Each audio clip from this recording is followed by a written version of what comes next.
they're breaking up over text, they're getting together over text, talking about sex over text. It's just like, it's not the same as in person. So at 109:29, Brian was saying, when you feel people, you feel empathy, you feel their feelings, and when you feel people's feelings, you try not to hurt them. Well, Brian, this is great and all, but this rule does not apply to women. I mean, seriously. There are some ice queens out there who, they don't care. I mean, they're pretty. Why would they need to care? They're pretty women, and when you're a pretty woman, you get anything you want in life. And that's not me being, like, degrade. I don't even think that is a degrading thing to say, because it's actually, I guess, a good thing to say. But so yeah, I get what he's saying about when you're in person, you feel people's empathy and shit, but and you try not to hurt them, but sometimes people will still hurt you, and that's why, just don't buy into the rich douchebag, or don't buy into the hot girl, because guess what? If that hot girl is an emotionally empty, shallow bitch, then who's just literally using you to make herself feel better, and using you for like the things you can get her and what you can provide for her, but she's not ever going to do anything for you. She's not ever going to take her time, to ask you. Like, you ask her how her day is every single day, and it never gets brought up how your day is. No, fuck that shit, man. Fuck that shit. So don't buy into the bullshit of, looks or what people have. It's about the content of their character. So we got about like 13 minutes left. I think we could probably finish this one up in one go. But let's see. So yeah, and 1 hour and 1 minute 18 seconds, I think Joe was talking about how there's a certain amount of anxiety attached to social media, which is very true. It really is, and it's kind of funny. I've seen people or girls, like guys, whatever, they'll be posting something and they'll be like worrying about how many likes it has. They'll be constantly checking it. Or they'll be in a social situation, all they do is they're just scrolling through Instagram like nonstop. They're not even interacting with people. And it's funny because, people will like upload pictures, and then if it doesn't get enough likes, they'll take it down. Like, cute, but I think I might take down later. It's just kind of funny. Honestly, if it weren't so sad, if it weren't out of their control, like them having anxiety over their social media, if it wasn't out of their control, and if it weren't so sad, it actually would be, it's funny as shit to see people, like, how much they care about, like, and panic about their social media and get on it every day and worry about their followers, and it's just, but, so, yeah, 1 hour, 12 minutes, 22 seconds, they're talking about how one of the most valued commodities is being present with human beings, and that's why, you should try to be a good friend to people, like, and when you are a good friend to people and you genuinely do listen to them, and when you're present with someone, you care, and they tell you about something going on in their life, and then you call them a couple days later and ask them how that thing's going on, that shows, man. People start to really notice that, and they'll see that people that you care, and that's awesome. And so yeah, 1 hour, 14 minutes, 44 seconds. Joe was talking about how he's talking about Adderall again, and he always talks about Adderall in this podcast. But he was saying how it's legal speed.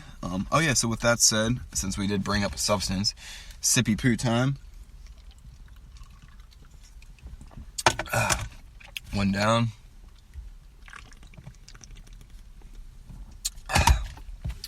Hell yeah. Yeah, so this was funny. At 1 hour, 19 minutes, 3 seconds, Brian was starting to talk about, like, how he tried this THC lollipop with this girl that he got from his doctor or whatever, and he tried too much, and he freaked out so bad that he thought he was dying, and he called the doctor to come over and spend the night at his house. Like, what? Like, the doctor slept over. He said he not only at his house, this nigga said the doctor slept at the foot of his bed. Now I'm thinking, like, what are you talking about, man? Do you mean in the bed, like a dog sleeping at the foot of your bed, like on the mattress? Or do you mean on the cold hard floor at the foot of your bed? Like, why didn't you give the doctor your bed, you fucking selfish fuck? Like, you got him to come over to your house and he's sleeping on the floor? Anyways, 1 hour, 29 minutes, 19 seconds. Joe brought up November or no remember November or something like that. No member November or something like that. I don't know. But it's funny, like, when I heard that, because literally, what did it say? Saturday? Yeah, so like 2 days ago, I was talking to someone about November. I was talking to someone about Sober October from the, Rogan podcast, and then I was saying November. But yeah, it's just funny you brought that up. Like the member berries from South Park. Member? Yeah, I'm member. So 1 hour, 42 minutes, 2 seconds. Brian asked Joe if he thinks that, like, guys and girls, when they're in a relationship, if the guy has a small pecker, does the girl ever tell him that he has a small weenie? Is it ever brought up, like, acknowledged? And he replies by saying he thinks that some probably do, and there's not a damn thing you can do about being born with a little pecker. And it really does suck for those guys, if you're one of those guys that they're talking about. And, all jokes aside, yeah, it really does suck. But, hold on a second. Got a little bit distracted here. I gotta find this next note. Oh, okay, so yeah, I figured out where I am. My bad. I was looking at the wrong notes. So my word of advice for dude with a teeny weenie would be to really pay attention in school and get into tech or something that makes a lot of money. Start working out. Because if you're stable in life and you have job security and you have a good job and you can provide anything, you can buy yourself anything and you still have extra money and you have muscles and shit, if your facade looks good and if you have money, then you can still get girls because you can trick the girls into being with you through money and muscles, at least until they see your teeny weenie, which honestly, at least you'll get to fuck them once. But even so, if you're rich and you still have a small dick, like, trust me, fellas, there are plenty, if not almost all, floozies that will be with you. Like, if you do have a teeny weenie, don't... Okay, because, they're talking about how, like, these guys must be depressed and, like, suicidal, and, like, they're laughing at it. I'm kind of laughing at it, too, but it's... put yourself in that person's shoes. Like, I'm not in that situation where I have to worry about having a tiny pecker, but, yeah, that must really fucking suck. So, I can make jokes about it or whatever, but, like, oh, man. Whew. That is, like they said, is one thing you can't change. But yeah, if you work on your career, you work on your muscles, like, and you have like a tech job, paying some really good money, they won't give a fuck about your tiny pecker because they'll just be happy that all their bills and anything they want is paid for by you. So yeah, don't feel bad, guys. And you know what? It's no jokes aside, don't let any teeny weeny situation or any woman blind you from everything else that matters in life. Don't ever make that shit lead you to the point of thinking about suicide, because seriously, a girl's not worth ending your life over, especially if it's one who can't love you for who you are. If you're like constantly chasing this girl and she's not able to love you back, like, it's not worth you killing yourself because she wasn't worth it. You know what I'm saying? Like, it's fucked up. But it happens all the time. Anyways, with that said, I'm going to pack up my Monster Hog and leave this teeny weeny conversation. Yep, thank you. So, Joe was saying that he thinks that there's some things that there's nothing you can do, that you just got that roll of the dice, which I guess is what they were talking about, like, with the whole teeny weeny thing. It's just a shit roll of the dice. I can't relate to that, but the way I could relate it in my life is that I'm 5'10", you know what I'm saying? My dad's white, but and my mom's half black, half white, and so I'm not fully white. So, like, not being and I'll never be fully white, and I'll never be 6 foot tall. I will always be 5'10", brown, like, you know what I mean? Like, light skin, whatever, like, so, with that said, like, I don't have, like I mentioned in one of the other podcasts, I don't have one race, I don't have one group that I identify with. I'm rogue, I'm a Ronin. I'm on my own, brothers. I'm a lone wolf here. You know what I'm saying? I'm fighting for my own cause right here. I'm not, I'm fighting for what's right. Not, I don't have, a race to, that's my group or this is my group. But I could relate to like that because it's like, I'll never be like 6 foot tall, and I see how okay. So I thought about this in the past. I'm grateful that I am not super tall or like white or something like that. I'm not saying there's anything wrong with it, but what I'm trying to get to is that I'm grateful I was put in this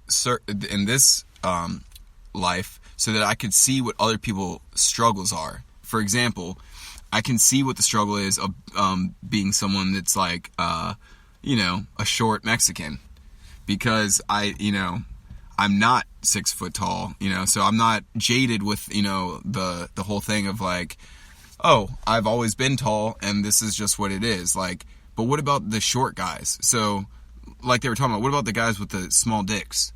Or what about, the black guy who's the white people are like, kind of looking at weird, or just don't feel like he, So that's why I kind of like the adversity. I don't have like terrible adversity, you know what I'm saying? I'm not like poor by any means like that, but like it's still a little bit of an adversity, I like knowing what it's like to see, to see what it's like to be a guy who's 5'10" and see girls that, are taller than you and stuff like that. Because if I was 6'3", 6'5", I would never know what that's like, and maybe I would be a little bit more jaded.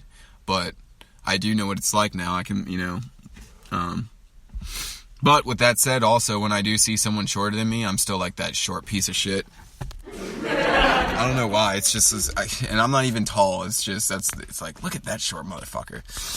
Damn, guys, we're at 3 minutes, but I think we're wrapping up pretty much anyways, but, let's see.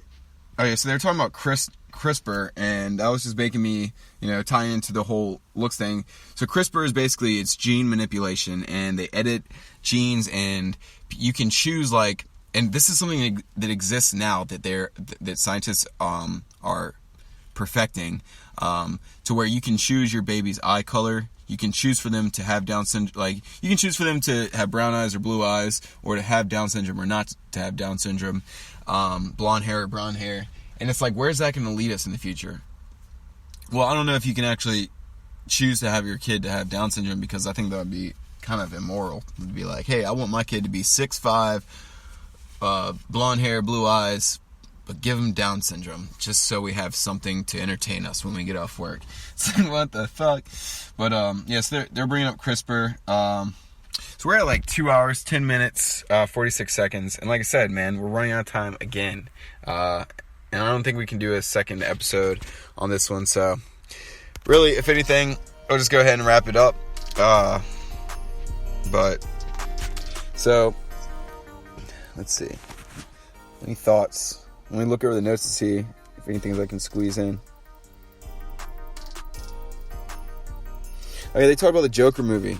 So, basically, I think that it's important that the movie came up because ultimately it brings up a discussion and it shines light on the fact that in this world, it's a shitty world, and a lot of times most people are shitty and do shitty things, and typically the nice guy or the quiet one is the one that gets taken advantage of and ran over, and his quiet kindness gets sullied by the world, selfish, greed. And that's why it's so important to not care about material things and buy into the allure of money, guys. Like Hollywood and the government and society, like,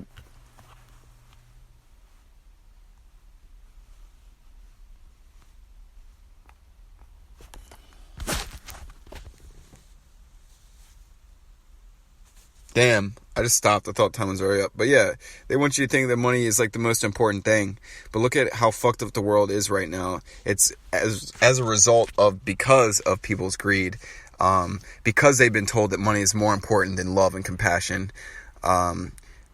Because you're trading being a kind person for getting money, and that's why the world is in the state it is now, because we've been distracted from what truly matters. Some things that you can't physically see, like kindness and love. We've been distracted from that and told that money is power. But look at the world around you and see what happened when you were told that money is more important than loving someone and being compassionate.